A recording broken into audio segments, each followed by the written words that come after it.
Vote দিয়ে ভাইয়াকে জয়যুক্ত করবেন। রাজনীতি নয়, ভাইয়ার জন্য ভোট চাইতে এসেছি। সহজ এ স্বীকারোক্তি খালেদা জিয়ার ছোট ছেলে আরাফাত রহমান কোকর সহধর্মিণী শর্মিলা রহমান সিথির। ধানের শীষের পক্ষে রাজপথে নেমেছেন তিনি।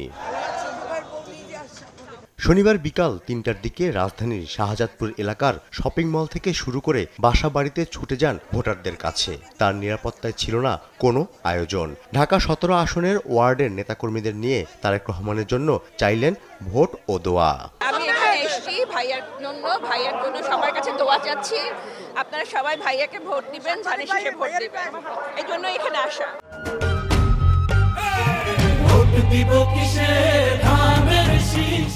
নানা ধরনের স্লোগান, কর্মীদের উচ্ছ্বাস আর মানুষের ভিড়, ব্যানার ফেস্টুনের ভিড়ে এক ভিন্ন দৃশ্য। ভোটের প্রচারে সামনে থেকে নেতৃত্ব দিচ্ছেন শর্মিলা রহমান সিথি।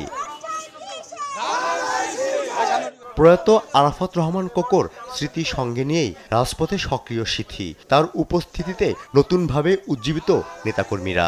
ইনশাআল্লাহ ১২ তারিখে ভোট দিয়ে আমাদেরকে জয়যুক্ত করবেন। পরিবারের আবেগ আর রাজনৈতিক বার্তার মেলবন্ধনে তারেক রহমানের প্রচারণায় যুক্ত হলো